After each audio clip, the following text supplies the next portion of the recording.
Les gars, écoutez ce monstre vidéo. Je vous reprends tout à l'heure. Parce que l'heure est grave. Écoutez. Quand les gens ont la parole. Monsieur Bouba, vous savez, nous sommes dans un pays qui est assis sur un volcan. Et je vois les gens s'amuser. Les Camerounais donnent l'impression que rien ne va jamais arriver avec ceux qui nous gouvernent. Ils ont ce sentiment que parce qu'ils ont les armes, la puissance et la menace de Moulinex et des autres, rien ne peut jamais arriver. Eh bien, quelque chose peut arriver. Et ça peut arriver à tout moment. Et on l'a vu à Tchad. L'attitude la meilleure, c'est de se dire, ah, faisons attention quand même. Je l'ai dit à nos gouvernants.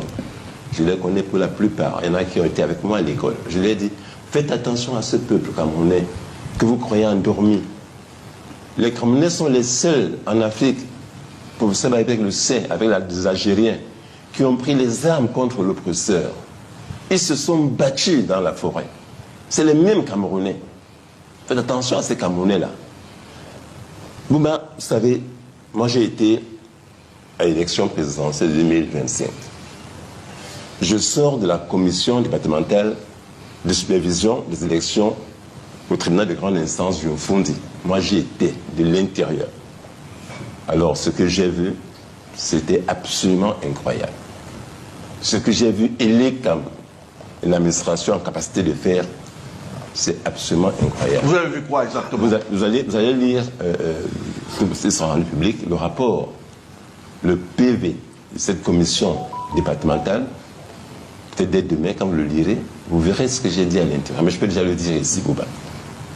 Première chose, j'entends souvent les gens dire que, écoutez, vous devez être présent dans les bureaux de vote, vous les candidats, envoyez des gens là-bas. C'est vrai.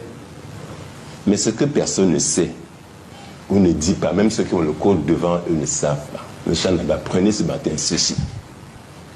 Les candidats n'ont pas d'obligation d'envoyer quelqu'un les représenter. Parce que la loi a prévu ceci. Article 56 du code électoral. Vous pouvez le lire en même temps que moi. Si un ou plusieurs représentants désignés par les candidats font défaut à l'ouverture du scrutin, c'est-à-dire le matin là, s'ils font défaut, le président de la commission locale de vote doit, français de France, ta décision consignée dans le procès verbal, Vous nous avez exclus. il doit désigner pour la compléter des électeurs sachant lire et écrire le français ou l'anglais, inscrits sur la liste électorale correspondant au bureau de vote. J'explique aux Camerounais lambda. Lorsque le président du bureau de vote constate que Cabral Libi, Chiroma, Okwemo n'ont personne, la loi lui dit tu dois désigner quelqu'un avant de commencer à l'ouverture des gens qui vont représenter les candidats qui font défaut. Dites-moi, M. Ouba. Et j'ai demandé à Elecam, parce que j'étais avec eux dans un cadre très feutré, dans le bureau d'un magistrat. Je leur ai dit à mes amis d'Elecam, est-ce que vous avez pris ça à vos présidents du bureau de vote? On a déjà vu ici 2500 PV. Dans quel PV ils ont mentionné qu'ils ont désigné quelqu'un pour remplacer un représentant qui fait défaut? Ils ne le font jamais. Ils ne le font jamais.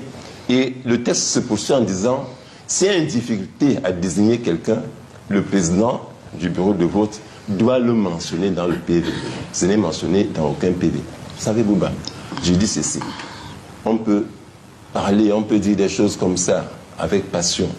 Moi, j'ai la froideur de l'avocat, elle ne me quitte jamais. J'ai la froideur du citoyen, elle ne me quitte jamais. Et je dois dire des choses comme celle-là. Donc ce code, M. Bouba, est un code qui a été conçu pour la fraude. C'est-à-dire qu'avec Initio, ceux qui l'ont rédigé pour la fraude. Donc moi j'ai mon PV de l'école des postes, il y a une école des postes, où par exemple on dit qu'il y avait 330 inscrits. J'ai amené ça ici. On dit qu'il y a 300, le PV de l'ECAM dit qu'il y a 330 inscrits, qu'il y a 330 électeurs, et que les 330 ont voté pour M. Biya, et que Chiroma a eu 0, Libi 0. C'est dans le PV de l'ECAM.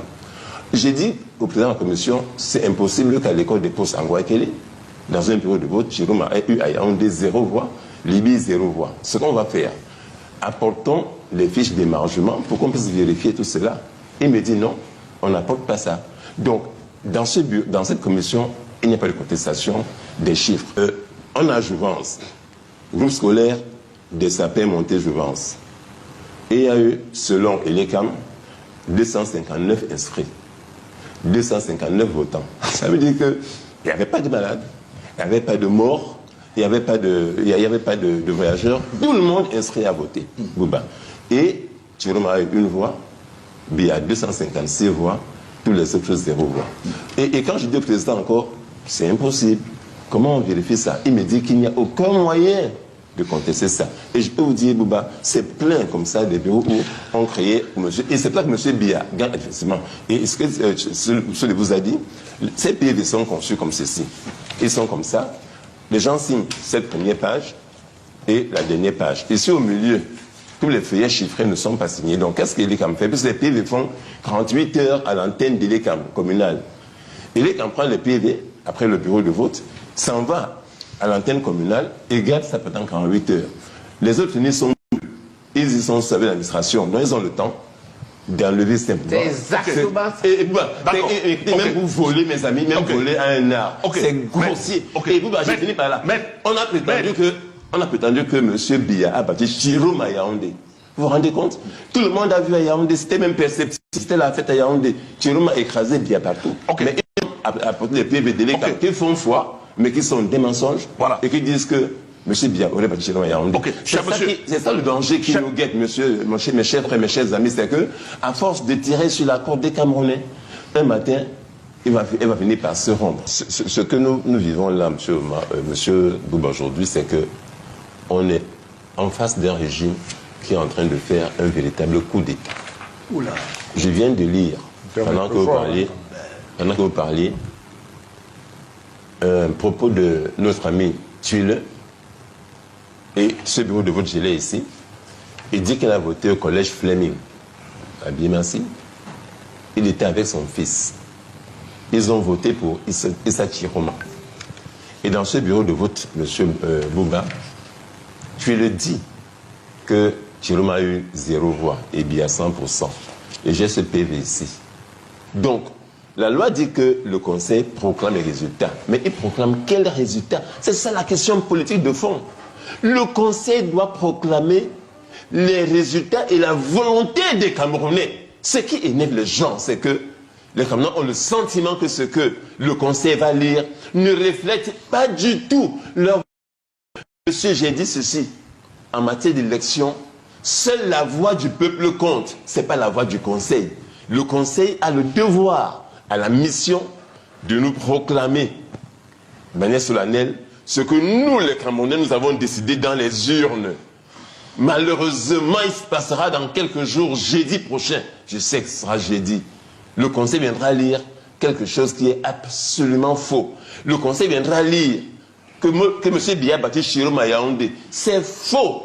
Tout le monde le sait que Chiroma à Yaoundé, mais par le mécanisme de l'ECAM, les 48 heures, on a mis que Biya a gagné. C'est là M. Momaki et M. Aboya, M. Njamel, M. Soulé, vous le connaissez. C'est là que la question sera posée. Est-ce que ce que dira le Conseil sera vrai? Je dis non. Et je dis faisons attention parce que les Camerounais ne vont pas toujours accepter qu'ils disent que c'est Chiroma et on dit c'est Biya. En attendant,